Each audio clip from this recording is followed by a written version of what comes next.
Peace, people. Welcome back to Yemima's World, the Jelly Moose's Cafe. I am your hostess, Yemima. It is good to be black in the land of the living once again. Welcome to Sundays with Yemima.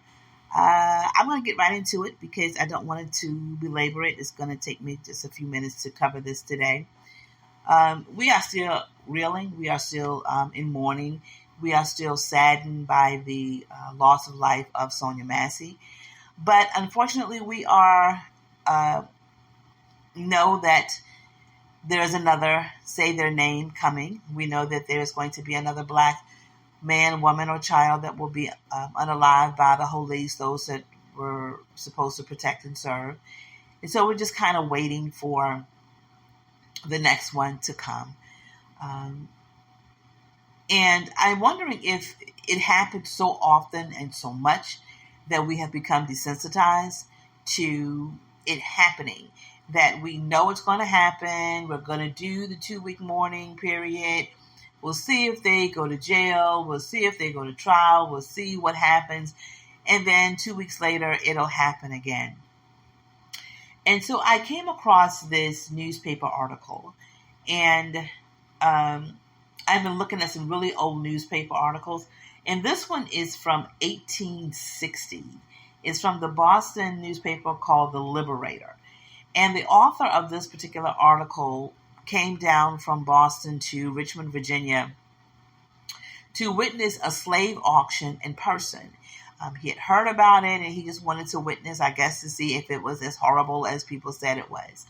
He brought 2 women with him, and according to the article, the women were only there for a few minutes before they couldn't stomach it any longer. And I'm thinking that not the vision, because these were 2 white women. I don't know.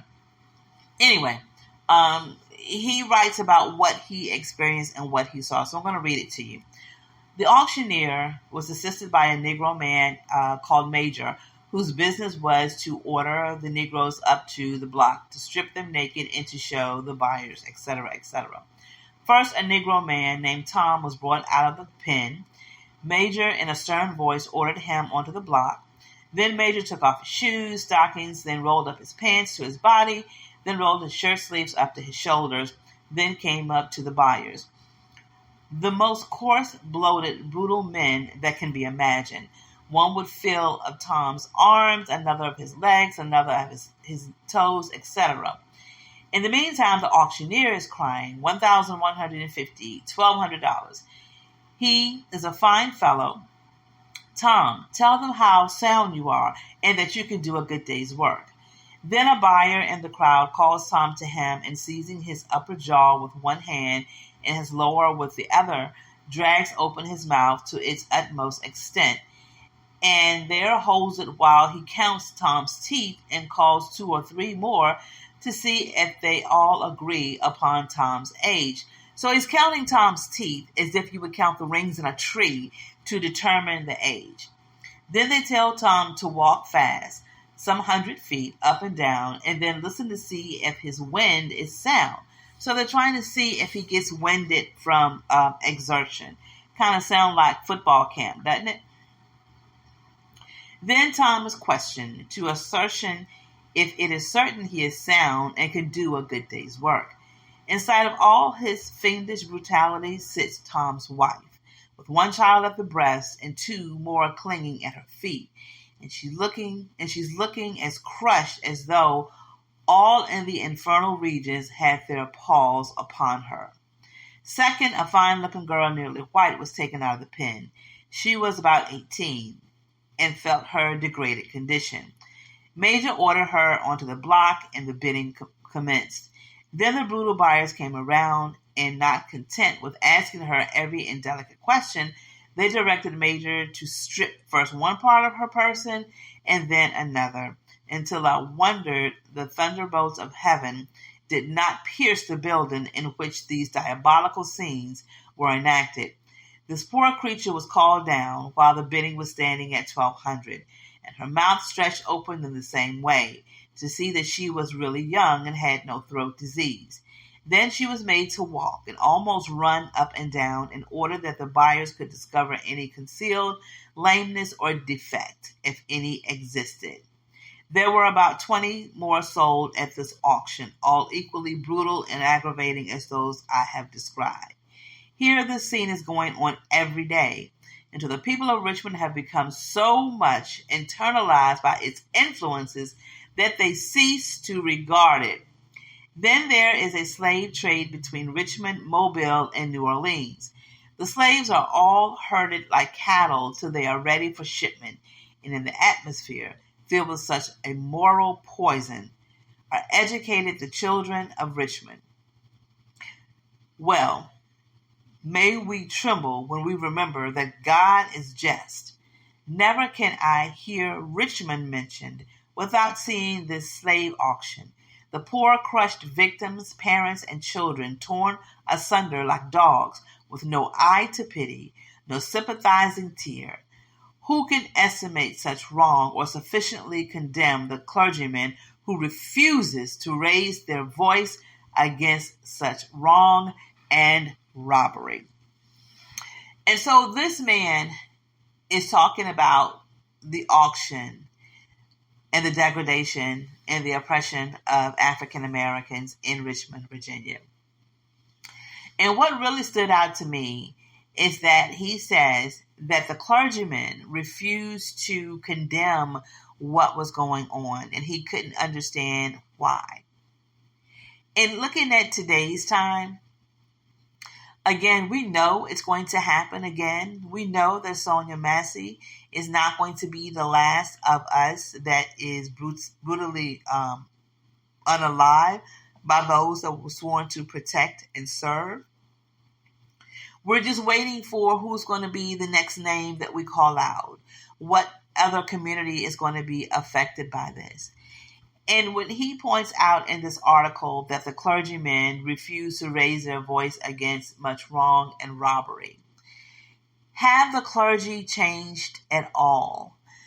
There was a period of time where the church did speak out against injustices, but those times are long gone. Because the black church, unfortunately, is being bought by politicians. And politicians don't want to clean up the crime in black communities because we understand that that keeps the jails full and it keeps the judges' pockets fat. So my question to you is to people who attend black churches. Since the discovery of the video of the brutal killing of Sonia Massey, has your church done anything? And I don't mean go out and march. Have they had any community meetings? Have they invited the police to the church to talk about what is going on? Have they done any of that? Or is it the same sermon as usual? God will provide. If you call upon the name of Jesus, he will save your soul. You got a light bill due, Jesus gonna pay it for you. You need a new car, Jesus gonna buy it for you. Are we hearing the same rhetoric? Are we not seeing any churches stand up for the communities that they have placed themselves in? He says that the clergymen refuse to raise their voice against such wrong and robbery. And the black church sits in these communities and rob their communities every single solitary day.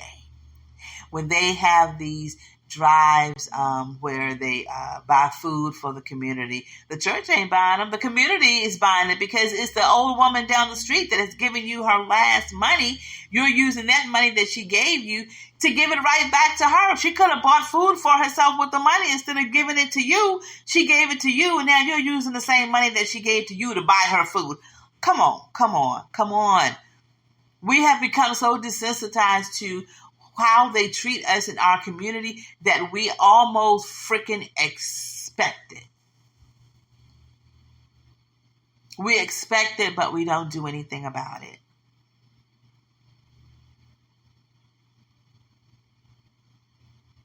All right, that's it. I told you it's going to be short and sweet today. Again, this article is taken from the Liberator of Boston, Massachusetts, and it was written in 1860. And we can compare the auctions to the courthouses. The courthouses have become the new auction block, where you step into the witness stand when you are the person who they are about to send away. The witness stand is the auction block, and the jurors are the auctioneers. And they decide which plantation you will be taken to and how long you will be on that plantation and how much money the judge will get from your case and from sending you to the prison plantation. And they will put you on a plantation, i.e. a prison, far away from your family, just like they used to sell us, far away from our family. You had people who were enslaved in Richmond, and you had people in New Orleans, as the article says, New Orleans and Mobile, Alabama, where they will sell you there. You can commit a crime in Virginia, and they will send you to a prison somewhere, maybe in New Orleans or somewhere, maybe New York, but so far away that your family can't even visit you. I fear for future generations. While we are preparing for heaven, for ourselves, for heaven, they are preparing for their future generations to re-enslave ours. All right, so look, I'm going to get out of here. Y'all know the drill. Stay, give yourself love others, give yourself some grace, give grace to others. Stay healthy, stay cool, love each other, hug your loved ones, and most important, until next time, stay black.